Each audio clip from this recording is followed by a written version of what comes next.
Peace, we the Jungle Brothers. The Jungle Brothers, the JBs. Definitely, and stay tuned for more South Africa Now. Fight the power. Global Vision presents the television news magazine of Southern Africa. News. Views. Frontline focus. In-depth analysis.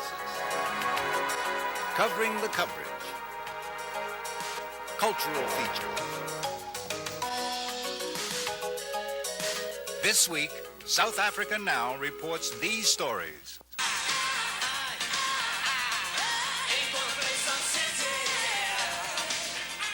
Remember the song Sun City? It was about the homeland of Bophuthatswana, the scene of newly reported human rights abuses. We'll explain. I mean, if you look at Bophuthatswana, it's a mirror of South Africa. The democratic functioning doesn't exist at all in that government. Covering South Africa, ABC News blasts Nelson Mandela. We'll dissect the report. While things like a new constitution and the right to vote are vital concerns, they sometimes seem secondary to more urgent needs. Nobody's helping us. Not even the man such high and perhaps unrealistic hopes were pinned on.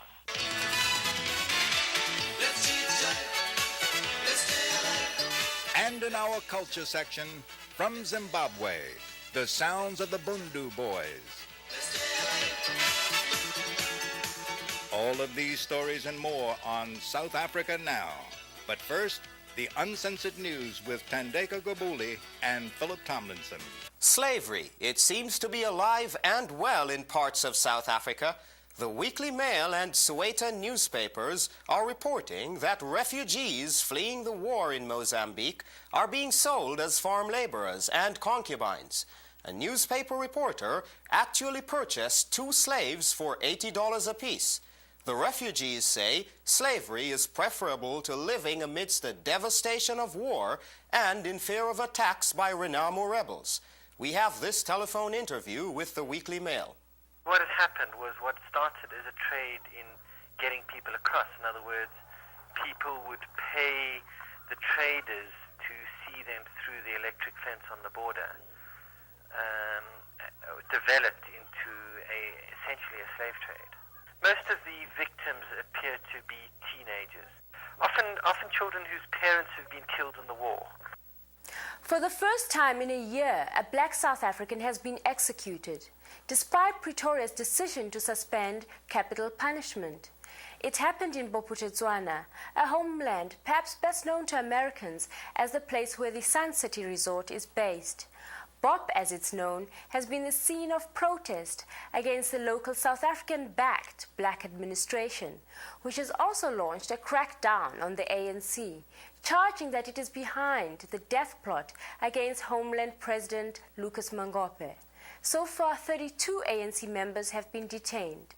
Modise Molefe was the personal secretary to Mangope's deposed deputy. The president of Bophuthatswana, President Lucas Mangope, is trying to make a statement to demonstrate to the international community that he believes that his own homeland government has to stay independent. And as we well know that all homelands were created by the South African government to manifest apartheid. And President Mangope is saying to the world that he stands for apartheid. Not guilty was the basic verdict of the commission that the South African government appointed to investigate allegations of state-run murder squads. But Judge Louis Harms's findings have not satisfied critics. Nadja Smith has our report. The Harms Commission spent 6 months looking into charges which had received worldwide attention, fueled by the confessions of former police captain Dirk Coetzee. This we've done by, poisoning them. It was done by giving them knockout drops and then shooting them at close range, eventually burning them on the corpses on logs and old motorcar tires to ashes.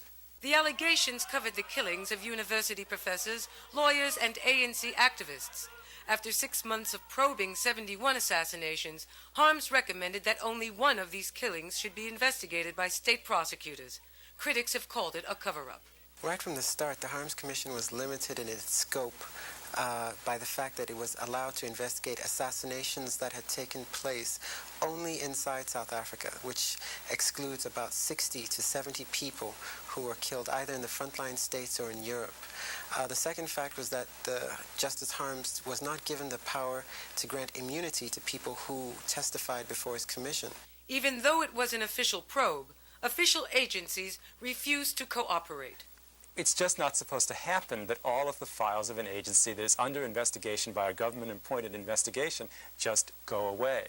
And clearly, without the files, the ability of anyone to do a full investigation was greatly handicapped. But even Harms could not deny that the so-called Civil Cooperation Bureau had, in his words, contaminated the whole security arm of the state. Well, it's a very damning indictment of the South African Defense Forces, because it not only implied that higher ups, for instance, right up to the cabinet level, people were implicated in this whole covert war, but that it also was basically well known and well supplied and had a budget. And so it reflects a kind of larger or secret government within the South African government. But even after a 6-month investigation, Harms argues that there was not enough evidence to support the claim that a death squad actually existed in the police force. Well-known international organizations such as Amnesty International and the Lawyers Committee for Civil Rights Under the Law have both published reports. The Human Rights Commission in South Africa has had evidence of numerous people being killed under political circumstances. And to just dismiss all of these allegations off seems to indicate a lack of sincere desire to get to the bottom of the story. The Harms Commission also accused assassinated Namibian lawyer Anton Lubowski of being an agent of the security forces. The conclusion that Anton Lubowski is a paid agent is clearly not a conclusion that could yet be said to have stood the test of fair courtroom procedure. Klerk, the state president of South Africa, did not permit the commission to investigate whether the government had actually murdered Lubowski. The Harms findings basically create an environment where political assassination will be allowed to continue, because the government will be seen as not enforcing the law or protecting the rights of all the political parties involved. It also, the conclusions also imply that the South African government is not as sincere as it should be in actually creating this new South Africa through negotiation. For South Africa Now, this is Nadja Smith reporting. President Bush stopped off in Czechoslovakia on his way to a well-publicized Thanksgiving dinner in Saudi Arabia. He was hosted in Prague by Václav Havel, who joined in the singing of the civil rights anthem, We Shall Overcome.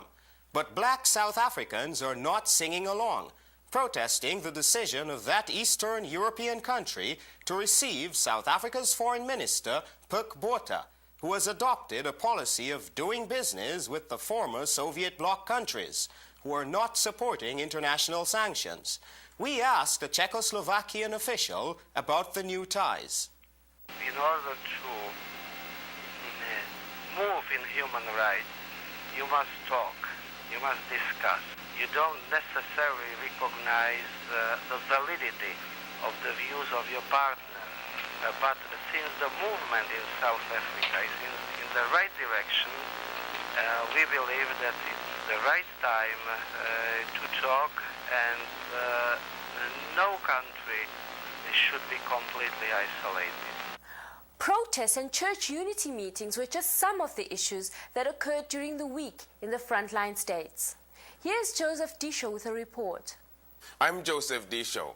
Zambian police used tear gas to break up a crowd of 2,000 people congregating outside a courtroom where the vice president of the Movement for Multi-Party Democracy and 7 other members were answering unlawful assembly charges.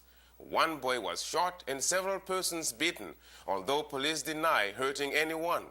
And last week, we reported on an historic conference in South Africa, which for the first time brought together church leaders from more than 80 denominations. Recently, Churches in Namibia held a similar retreat with discussions on healing the wounds of apartheid and reconciling the nation. In the past, some people did terrible things to others. And those who have been wronged, they feel very, very bad about that up to now. So they need to hear a voice from the other side that, oh, well, what they did to you was wrong. It's only then that we can reach a reconciliation in this country. But if people just go on as if nothing had happened, it will be very, very difficult to realize reconciliation in our country. And finally, 2 weeks ago, we reported that Robben Island would soon be turned into a resort area. We have an update on that story. The Cape Town businessman heading up the project has promised that Nelson Mandela's cell will not become one of the many cozy hotel suites that are to be built from the prison stone cells. Instead, it will be preserved as a museum. South Africa Now's question of the week. How many South African townships are fully supplied with electricity? And the answer, only 9 of the 259 townships were fully electrified by April of 1989. You're watching South Africa Now, the television news magazine that goes behind the headlines. South Africa Now regularly covers the coverage of South African stories with the goal of trying to prod the networks to improve and increase their coverage. But in fact, as recent studies have shown, TV coverage from the region has been sporadic when there's been coverage at all. On November 12th, ABC's World News Tonight carried the story about Nelson Mandela, which raised larger questions about the network's approach. There have only been a handful of men in the modern history of Africa who have created as much expectation about their leadership as Nelson Mandela, and there is enormous pressure on him to deliver. Here's ABC's Don Kladstrup. Peter Jennings sets up the story sympathetically, but the sympathy stops when the story starts. As far as Joshua Temba is concerned, the honeymoon is over. Just Nelson Mandela. I'm tired of it. Tired of it? Why? Is it because he's a member of another political group? Or is it because he wants more attention paid to the movement and not the man? We never find out. For when Temba looks around, this is what he sees. Not the new South Africa, but the old. There's no job, people are not working. Not quite what most expected when Nelson Mandela was released from prison. A modern-day Moses, they said, who would lead his people to the promised land.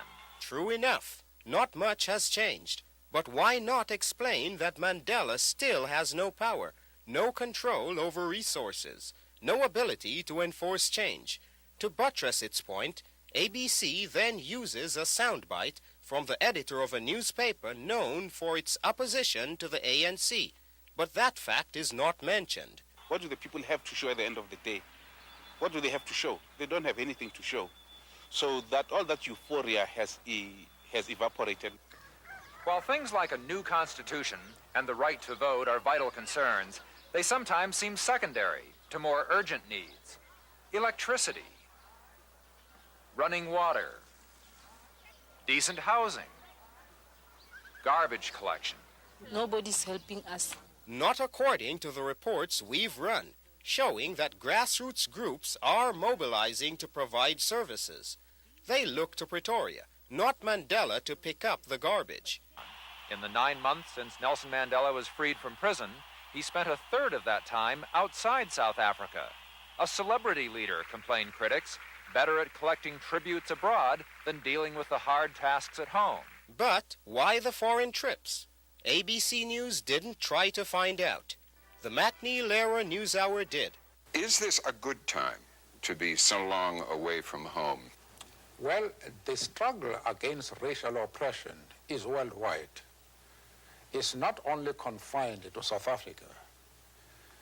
The developments, the significant political developments that are taking place today are the result of the cumulative factors of internal mass struggle and international pressure. And therefore, it is quite correct for me, as part of my struggle against apartheid at home, to address and thank those peoples who have supported us all along.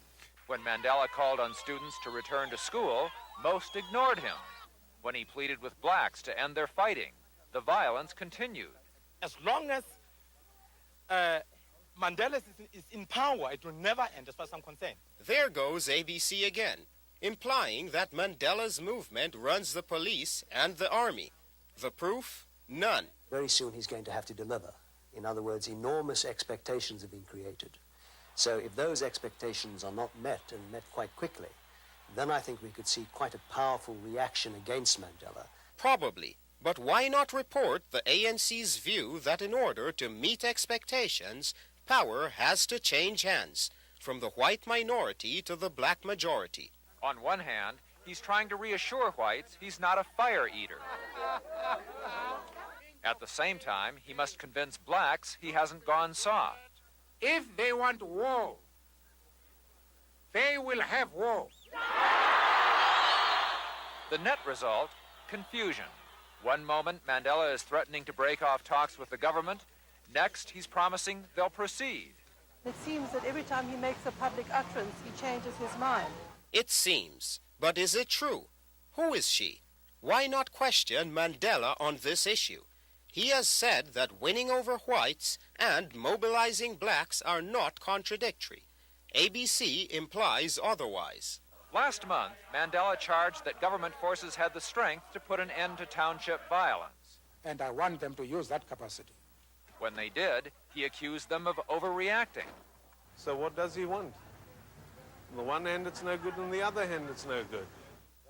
Many perceive Mandela as not being in control, of being afraid to speak his own mind. Now, you might like to ask questions. But ask him, what exactly should the government do about the violence? It's not for me to suggest what the government should do. Ask him, how much money is the ANC getting from Libya's Colonel Gaddafi? I'm not in the custom of discussing with the mass media what I have asked any particular country and what its response has been. Press the issue and he'll say, I have answered you. Push further and he'll cut you off. You have had your time. Yet, Mandela has repeatedly discussed his relationship with Libya, and ABC has the footage in its archives. Mr. Gaddafi did not allow us to open our offices in Libya precisely because we had the courage to say to him, we work with the Jews in our organization. And he didn't allow us to open an office until February this year, when he had to accept us as we are. We are not prepared to be swayed by anybody. We have an independent policy which we accept no matter with whom we discuss. As deputy president of the ANC, he presides over a divided organization.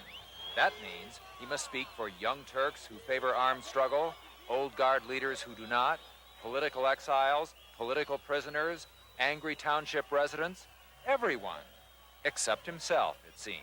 It seems. That phrase again. All leaders have diverse constituencies. But why not mention the fact that Mandela's organization had been banned for 30 years and is just evolving its policy? For answers, ABC then turns to a political foe, a former Inkatha leader who is not introduced as such. People want to know the real Mandela behind the ANC, not someone who will simply amplify the various divergent voices within the organization. These days, Mandela plays many roles. Statesman, recruiter, fundraiser, leader of the revolution. He is not the myth anymore. He is now a flesh and blood creature, and one can see the flaws. Well, I'm sure I am not a saint. And I am a sinner who keeps on trying. Don Kladstrup, ABC News, Johannesburg. So, ABC concludes its deflation of Mandela with his confession of infallibility. The effect of this unusually long report is to cast doubts on Mandela and blame the country's crisis on a man who's been out of jail for less than a year. it offers little information or context, relying on his political opponents who are not appropriately identified. I'm sure some of our stories could be examined in this way too, but we don't reach the millions who watch network news. We'll be sending this dissection to ABC News in hopes of airing its response next week. For South Africa Now, this is Phillip Tomlinson. You're watching South Africa Now. Coming up next, our culture segment, featuring the best music, film, drama, and artistic expression from Southern Africa. We have a special treat for you, a music video from the Bundu Boys, a group that was formed in 1980, the year Zimbabwe became free. Their sound is contemporary, and their new release, True Jit, combines traditional African melodies with high-energy guitar and Zimbabwean rhythms. Here are the Bundu Boys.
That's our show for this week. We are pleased to announce that Boston's WGBH-TV has reversed an earlier decision to drop our show, and we are now back on the air.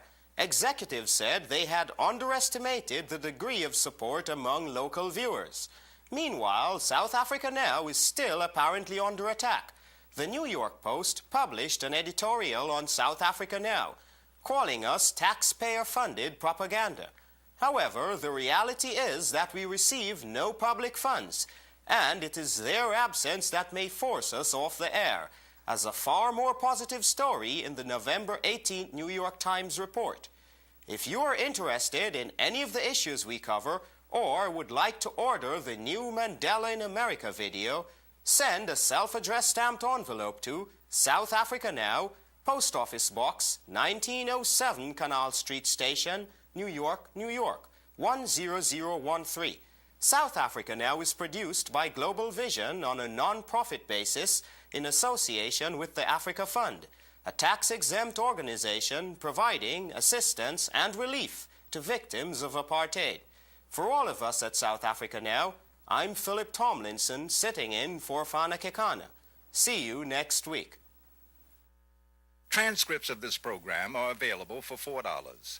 South Africa Now is also available now on video cassette for just $29.95.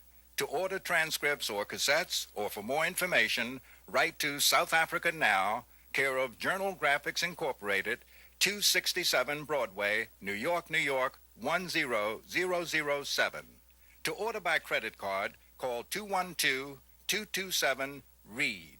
Viewers are also invited to leave a comment about the show.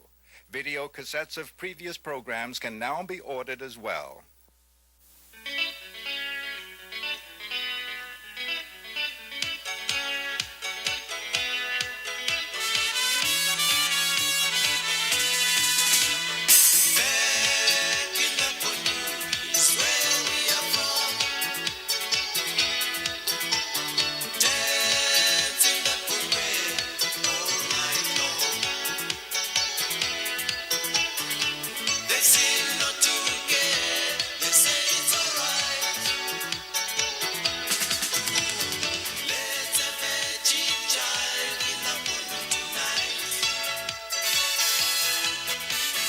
Just try